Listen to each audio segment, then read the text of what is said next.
बासमती के बाजार में तेजी, क्या धान का भाव होगा 5,000 रुपये पार। जी हाँ किसान भाइयों, इन दिनों धान के बाजार की बात करें तो धान के भाव में ठीक ठाक सुधार देखने को मिला है। अंतर्राष्ट्रीय मार्केट में चावल की कीमतों में लगातार तेजी देखने को मिल रही है। और फिलहाल की बात करें तो मंडियों में धान की आवक भी कम है, और बाजार की बात करें तो बाजार में लगातार सुधार देखने को मिला है। मतलोडा मंडी की बात करें तो 11-21 वैरायटी के दाम ने भाव ने 4500 के स्तर को छू लिया है। 4580 रुपये के अधिकतम भाव मतलोडा मंडी में 11-21 वैरायटी के पहुंच गए हैं।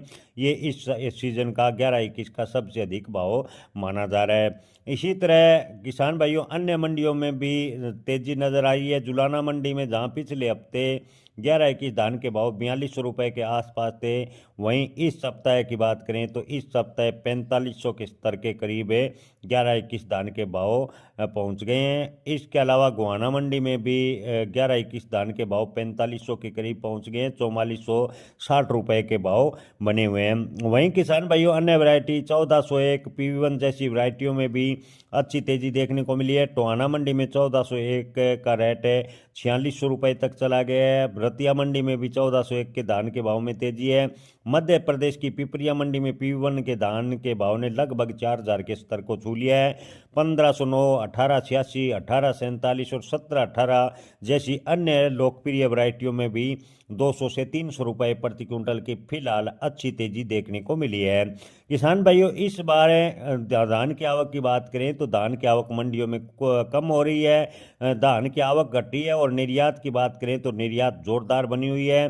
चावल के बाजार की बात करें तो यहाँ और भी शानदार तेजी देखने को मिली है। 1509 स्टीम चावल के भाव जो एक महीने पहले 7,000 रुपये थे, उसके स्तर 7600 के करीब पहुंच गए हैं। आपको बता दें कि 1401 स्टीम में भी पिछले 10 दिनों में 1,000 रुपये की तेजी देखने को मिली है। 11-21 स्टीम के भाव भी अब 9,000 रुपये के करीब जा रहे हैं। हालांकि किसान भाइयों, पिछले 2 साल लगातार गिरावट के बाद व्यापारी और निर्यातकों के मन में थोड़ा डर बना हुआ है। यही कारण है कि इतनी जोरदार तेजी के बाद भी बाजार में कुछ ठहराव सा, यानी खरीदारी में ठहराव सा नजर आ रहा है। 11-21 धान के भाव की बात करें, 1509 के भाव की बात करें तो 11-21 4400 रुपये और 1509 3700 रुपये के दायरे में ज़्यादातर मंडियों में देखने को मिला है। हालांकि अंतर्राष्ट्रीय मार्केट में अच्छी खासी डिमांड फिलहाल देखने को मिली है।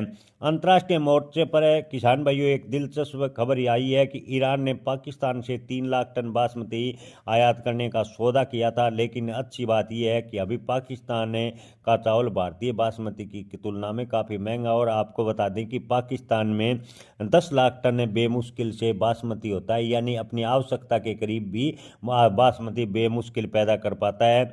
ऐसे में ईरान से खबर चल रही है कि ईरान भारत की ओर रुख कर सकता है। अंतर्राष्ट्रीय मांग निकल सकती है। अगर अंतर्राष्ट्रीय मार्केट में शांति और निर्यात में कोई बड़ी रुकावट नहीं होती तो आने वाले दिनों में धान के भाव में अच्छी तेजी बनेगी। किसान भाइयों, अगर अंतर्राष्ट्रीय मार्केट में अशांति यानी आपस में उलझन या निर्यात में कोई रुकावट आती है तो धान के भाव में यहाँ से गिरावट होने की संभावनाएं कम है। हालांकि अगर आपके पास में धान का बड़ा स्टॉक है तो आप 10 से 20% स्टॉक है, यानी 1401 और PV1 जैसी कुछ किस्मों का काटने के बारे में सोच सकते हैं। वहीं 11-21 और 17-18 धान के भाव की बात करें तो कुछ दिनों के लिए किसान भाइयों होल्ड करना ही अच्छा माना जा सकता है। किसान भाइयों, धान के भाव की ओवरऑल स्थिति देखें तो धान के भाव में यहाँ से तेजी बनने की पूरी संभावना है। किसी भी फसल की भविष्यवाणी नहीं की जा सकती। अगर आपको अपनी फसल के अच्छे भाव मिल रहे हैं तो आप थोड़ा बहुत निकालने के बारे में सोच भी सकते हैं। धान के भाव में तेजी की पूरी संभावना है।